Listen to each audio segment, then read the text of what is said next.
everyone, and welcome to another episode of Leadership Satsang. Why we call this Satsang is because it is in being a good company. When you are in a good company, you call it as Satsang. And since you all are leaders and we talk about leadership, it becomes a leadership Satsang. Also because Satsang का idea है कुछ अच्छी बातें करना, कुछ अच्छा सीखना और अच्छा इंसान बनना, isn't it? And I think when you try to become a better leader, you're doing just that. You're trying to be there for people you care for. And in the process, you work on yourself. And when you work on your leadership abilities, you automatically become a much better person as well. So, leadership satsang is something that just fits it right. And those who join us for these live sessions are the ones who really make it a satsang. It's not one person who can do that. So, thank you so much for joining me live. Let's have a hi from people in the chat box. Would love to know how many of you have been able to join us live. This is a slot that I want you to get used to. You know, in the beginning of the year, we create habits. So I would like this to be one habit that you can incorporate. And trust me, it'll be a great use of your time. And you will definitely take something back from these sessions, that I promise. But let's make this into a habit, like a permanent slot in your calendar. 7:30 to 8 every Tuesday. Let's meet here and let us see how we can become better leaders so that we can improve the world around us, so that we can become a better individual as well. Okay, so let's get to what's happening in the world around right now. In my world, things are not so good because both my twinnies are unwell. And so right now I'm at home, and that's why I'm making do with, different light conditions and background, etc. The weather is such, sab jagah weather fluctuation hai, and that has to catch, all of us at one point or another. So that's where I am playing a mother as well as an entrepreneur and a leadership coach to you all right now. So it's fun, too much to deal with, but that's what life is. So how's it going with you? Are you all feeling okay? Is everyone okay at home? Give me a yes or all good in the chat box. Would love to know that you guys are safe and sound and you're keeping up with this crazy weather. In Mumbai, I've never seen it becoming this cold. Okay, so today in the morning, I actually saw mist in the air, which I've never seen in Mumbai. I've been here for over a decade. So it's really, really getting cold. And some of you are in the north, I know, and that's unimaginably cold. As much as I'm a Delhiite, I don't think I can deal with a 3 or a 1.3 degrees anymore. So thank God for small mercies. Let's stay alive. Super Megha, good to know, all good. Raj is all good. And if you guys are good, then I'm super good. And what is even better is for us to prepare ourselves for the times which might not look that good. There's been a lot of talk happening around recession. And so I thought we should spend some time understanding what's really going on. Now, what's this big deal? What's really happening? Because as they say, incomplete information is more dangerous than no information at all. When we know little about something, we fill the gaps with a lot of assumptions. And assumption is assume, and assume is ask you and me, which means we make an ass of ourselves, or we become silly and stupid about how we make decisions when we don't have complete knowledge. As much as there is a lot to learn about recession, my intention is to give you some level of understanding which is close to what's the reality right now. And by the end of it, I want to leave you with a few things that you need to do as a leader and a few things that you need to do for yourself to prepare yourself, your own strategy that you can use to deal with these tough times. Okay, so before I go ahead, let me know from you guys, what is your understanding of recession? And this is not going to be any class on economics. I'm not an economics student, first of all. As much as I come from a finance background, I think we all need to have a little bit of finance background. We need to understand some basic stuff about what's happening in microeconomics and macroeconomics. So to that extent, let's have a layman discussion on what's really happening in the world, what will be the impact India might face, and most importantly, what is the impact that you should be ready for? Okay, so what does recession mean to you guys? Anybody? Rishabh, shout out to you. Hiren, Himanshu, so good to see you here. Bharat, Megha, what is your understanding of recession? What is recession?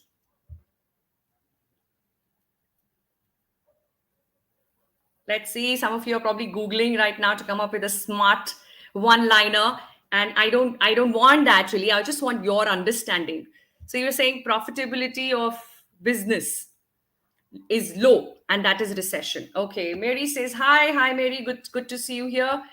What else? What is your understanding of recession, Mary, Himanshu, Bharat? Loss of jobs. Okay. Loss of jobs could be a function of recession, right? But what is recession really? Loss of jobs happen because of recession. But what does recession mean? One more attempt. Let's see if anyone can come up. And I'm not looking for a right answer. I'm just trying to understand how well are you navigating through what's happening. Downward spiral in overall economy. Rajneesh Kumar, you are very, very close to the right understanding of recession. Loss of jobs and slow growth is what happens due to recession. So yes, Rajneesh, as you said, recession is when the economic growth gets hampered and it slows down. Yeah, it could be low demand.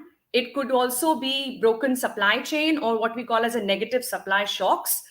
And it could also be a function of the overall economic growth going down and the cost of production going up. And that is what causes lack of balance, which is what we call as recession. Now, what are some of the causes? Like, how does recession really happen? Of course, we've heard of that Great Depression back then, and now we are saying that a lot of economists are saying that this recession that we're looking at in 2023 is going to be worse than the Great Depression that we've lived through. So, what do you think are some of the reasons that are causing this recession, which will lead to depression if you're not prepared? But what's causing recession? Shrinking of economy. Yeah. Okay. So what's causing this shrink? Why is it happening? What are some of the key factors you think which are contributing towards recession?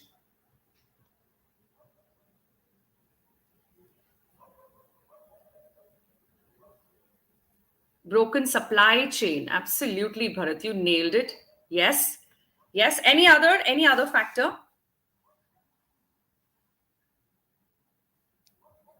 There are many factors, guys. There's so much happening. Trust me, anything that becomes world news will have a direct impact on world economy. And any impact on world economy will have proportionate impact on the country's economy, which pretty much gets divided into regions. Mostly developed regions will have a different set of challenges. Developing regions and countries will have another set of challenges.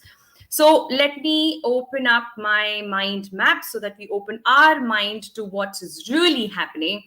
Is the situation as bad as it appears to be, or are we preparing for the worst and not understanding that, what is the exact real scenario? Is it going to be as bad as I'm imagining, or am I underestimating the situation? Now, as much as I've listed down 6 broad causes of recession, there are many more causes that lead to recession. Now, of course, we know that COVID-19 has hit us real bad. And because of that, like somebody said, there has been blockage of global supply chain and labor supply. Both have been reduced and blocked. And that has caused a serious and direct impact on our ability to manufacture, and hence the cost of production has gone up. Second, of course, most talked about and another grave impact on world economy has been Russian invasion of Ukraine. What has that done? That has increased the energy prices, oil and natural gas, food prices, fertilizers, and some industrial metal. All of this has an impact on overall world economy. Everything becomes more expensive. Another factor is zero tolerance policy that China rolled out towards COVID. What did that do? Further supply bottleneck, right? It became even more difficult. Now we know that countries like China and India provide major workforce to a lot of developed countries. And that is why it's called as offshoring. But now what's happening because of the zero tolerance policy is that a lot of hiring or manufacturing has now shifted to countries like US and UK. Now that's called as French shoring. And that, of course, has increased the cost of production.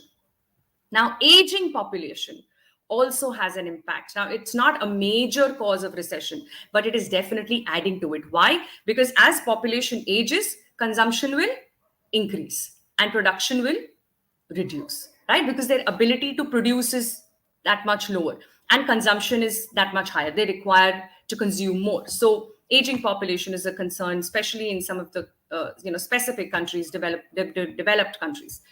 Then add to it climate change, add to it cyber warfare, and the need to protect your computer and your servers with multiple firewalls, etc., etc. All of that adds to the cost, which takes away the bottom line. And when there are less profitable ventures, then the cost cutting happens. So it's a cycle. It's a cycle. If you don't produce much, you don't consume much. If you don't consume much, then you will not be able to consume what is being produced. So the supply and demand need to talk to each other. The moment one goes higher than the other is when we face recession. So, what is all of this to do with an individual like you and me? What's happening and what can happen? Now, of course, we've seen this happening already. We've seen how AI is taking over so many jobs, much more than what happened about last year, Jan, or just a little before that. As much as we've been talking about technology advancement, ye ho raha hai, wo ho raha hai, AI is happening, blockchain, blah blah. Now we've seen it taking over jobs that we did not assume, we did not see coming, like content writing being taken over by ChatGPT, right? The latest AI platform that's being created, and it's being improved. It's already the beta version is fantastic. You should check it out. But there is a lot of work happening on it already, and that will take away a lot of skilled workforce. So that's one concern at an individual level that I see coming, hitting me. It's hit me already. The second, of course, is talks of layoffs happening everywhere. So from the Wall Street Journal to any publication that you pick, you will see crazy number of layoffs happening. I just thought of picking up a few to help us sensitize ourselves to how grave the situation is. These are the numbers of 2023. Today is 17th of Jan, and we are already looking at 1,000 plus fired by Amazon of some 1 lakh that they employed in India just recently. 500 or 20% of their workforce in shared chat has been laid off. 3% of around 80 people in Dunzo have been asked to leave. Ola, cash-free payments have also fired 280 employees respectively. 3,000 bankers globally were laid off by Goldman Sachs. Of course, we've got numbers from Salesforce, Vimeo, Verily. A lot of companies, overall 91 tech firms have laid off 24,151 employees globally in just 2023 in the last 2 weeks. Now that looks like a matter of concern. Would you agree? Let's just see a yes or a maybe or a no in the chat box. How do you see this situation with the numbers floating around? And these are not just numbers, right? These are people. These are people who have probably joined just 3 months before. In fact, that's a story of an Amazon employee. In 3 months, he was asked to leave. There have been people who've been crying on the floor, not being able to deal with, being asked to go. You don't imagine something like this happening to you. But if it can happen to somebody, it can happen to me too.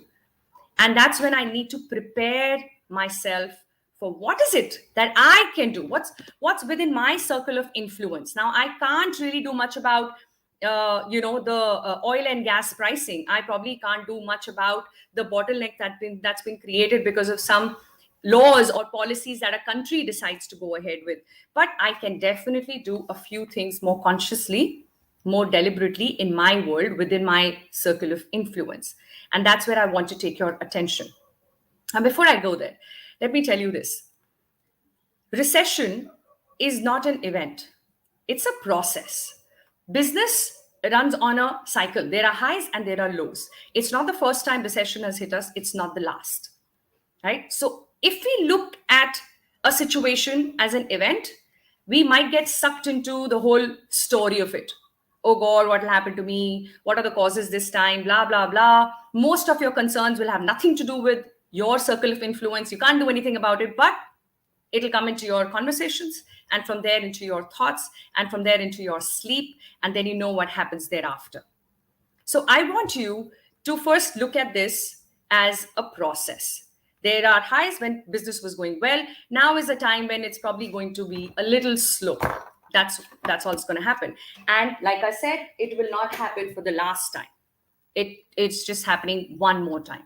What is it that I can do to prepare myself to get along with this process? That's the intention here, right? So we're not going to get paranoid.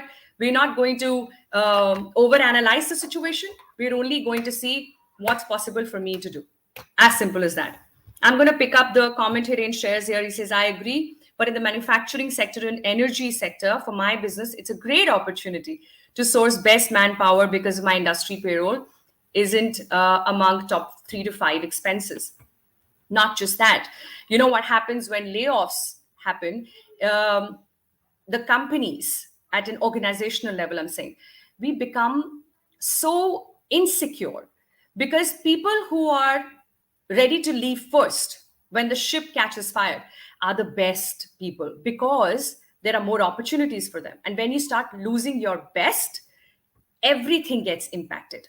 And that's when retention needs to be looked at very, very closely. So absolutely, a loss for somebody can be a gain for somebody else. So an IT sector going down could mean manufacturing going up, or any other sector in a better position than it was before. Having said that, it's not as if we will be completely impact prone, right? So hence the relevance of this discussion. So let me take you back to what is it that we need to do as a leader. And then, like I said, I also want to share with you a plan that you can make for yourself. All right. So here are the things that I would like you to look at. The 3 C's, it always really comes back to the 3 C's. And this time we need to understand what to do differently about these 3 C's. The first is clarity. Clarity is the only way to deal with uncertainty. Now, right now, there is a lot of uncertainty. Let me stop here and ask you guys, how are you feeling? How uncertain or different are you feeling? How is your environment right now? How negative or positive is the environment? What do you think? When you scan around, how do you feel? What is the mood? What is the energy around you? What is your energy and your mood when you hear these kind of news? When you talk about recession, when you hear about it, and every single channel is talking about it today, how is it affecting your mood? And what do you see around? How are people feeling about it? Quick comments?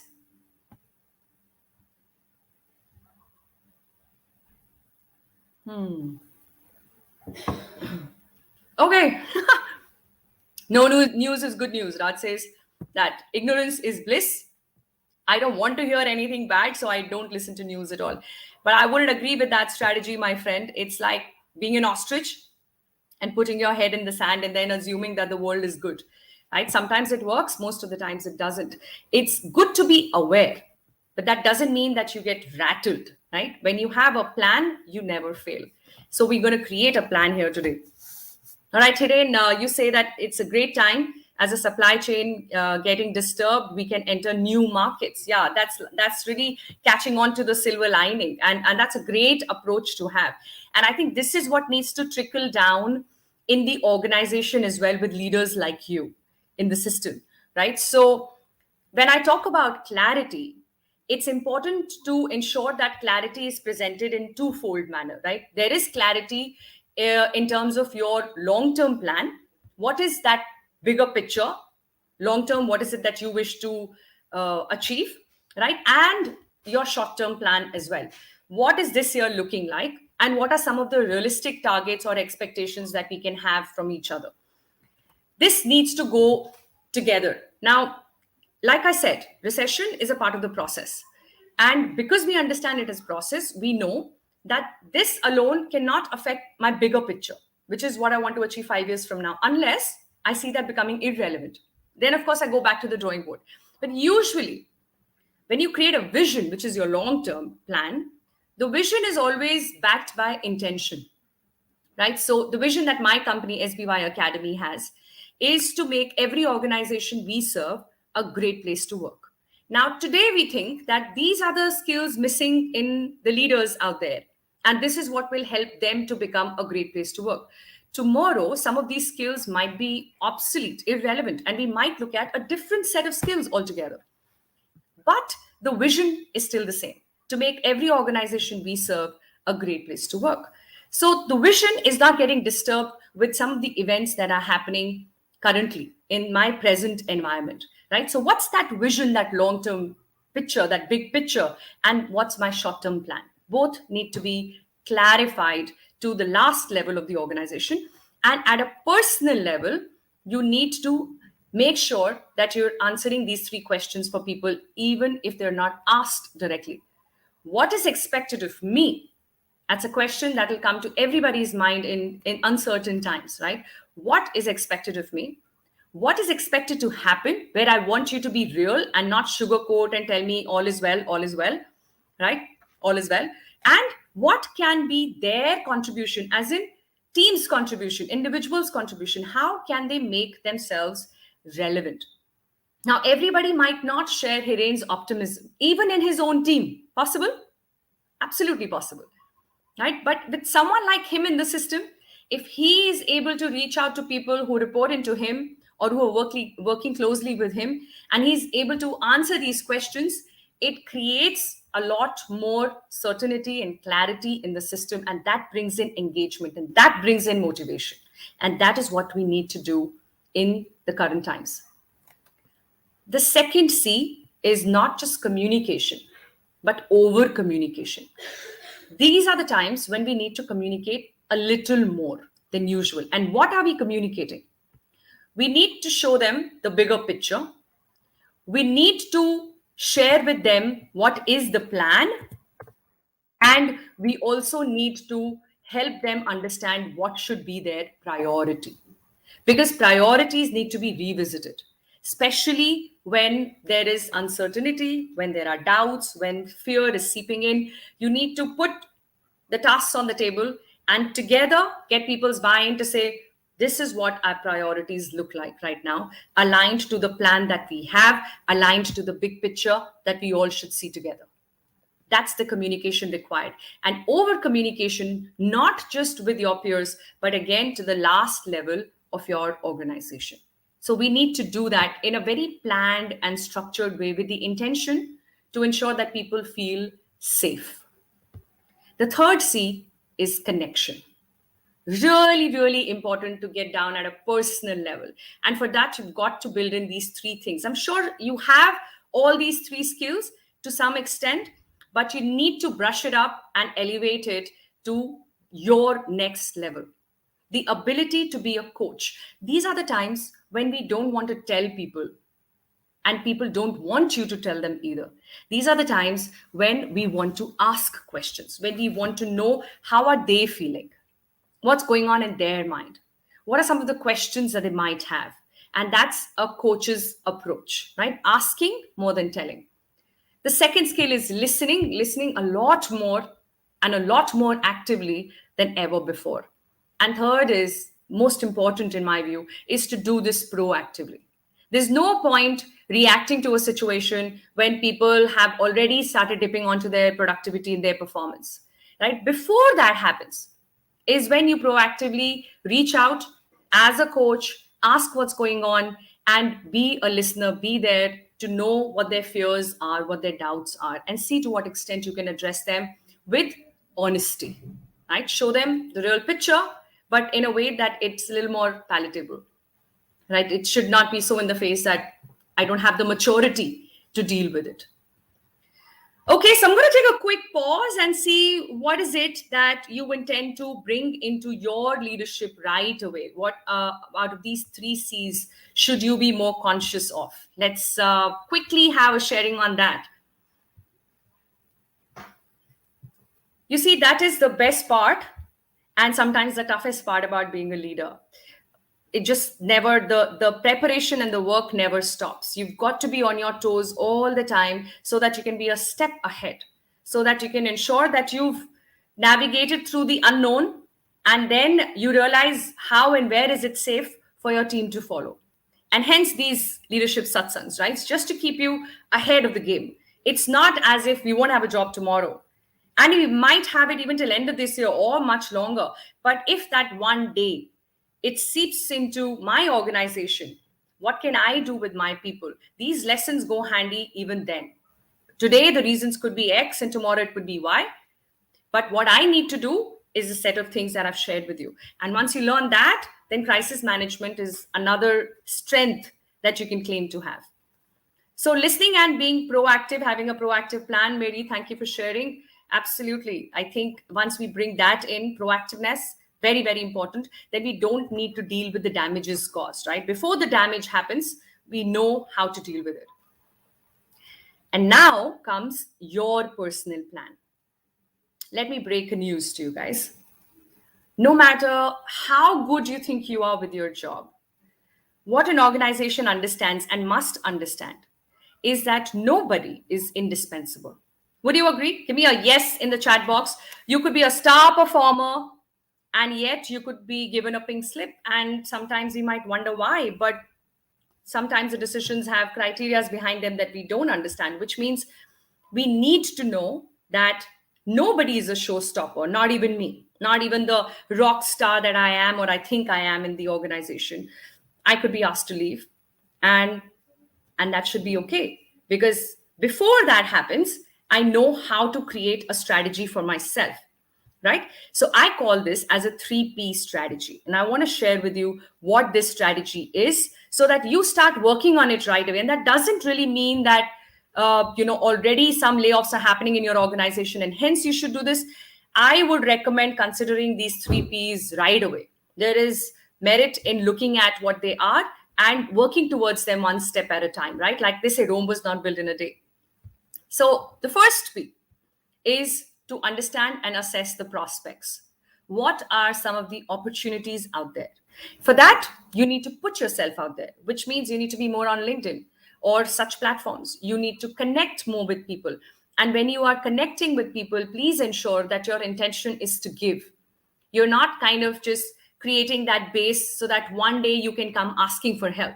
If you haven't helped people enough, you can forget about getting any help from them. And I think that's a fair deal, right? So it's a good time to look out for what's happening, which all organizations are growing, even in the space of another sector. How is it looking like? Which takes you to the next P, which is the pivots that you might have to consider, right? You might pivot into a startup space. You might pivot into a different role altogether, a different organization or a different industry altogether. How ready are you to pivot? Which means, have you been able to widen your canvas? Are you consciously learning about things outside of your domain? Because if you're not, then you should have as of yesterday. You need to really start learning about things which you're not an expert at, which you don't utilize in your current job, because you don't know how relevant your job is going to be tomorrow, right? So look at possible pivots, look at some of the prospects that are there already, and also spend time understanding the passions that you have. What drives you? What is it that you do? And when you do that, you lose track of time. Time just flies. What is that thing for you? What's that interest that you have, right? And how can you develop that further? Not necessarily to make it a profession, let me tell you, but these are the things from where we derive our energy, and that energy is needed to deal with tough times, isn't it? So the energy doesn't always just come from the food we eat, right? And the optimism that we feed our mind, our mind is filled with optimism because of whatever sources that you pick. And you think that you inject optimism and you eat right and you exercise and that takes care of energy. Energy comes from happy moments. We get those happy moments with our kids sometimes. We get those happy moments sketching, drawing, painting, cooking, driving, cycling, running, whatever those passions could be. It's very important to take a pause and really think through some of those passions that you have, which are probably lost or long forgotten. Can you go back to them and make time for them? Because you will need this energy to fill you up and to fill in those gaps where you will not be as clear as you like to be all the time. And that's when you would need to utilize this energy. So look out for prospects. Make sure that you're ready to pivot if you need to. and give a little more importance to the passion that you have or you had and you've forgotten. Let's just go back to that because we'll really need it. So with that, I sum up today's satsang. Thank you so much, Bharat, Raj, Rajneesh, Swati, Gopal. Thank you for confirming, with my views.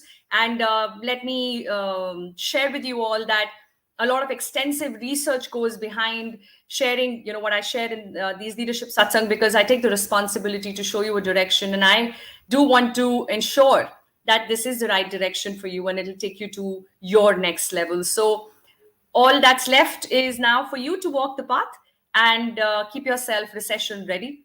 We never know what future might look like, but the only thing that we can do is do a few things differently today in our present.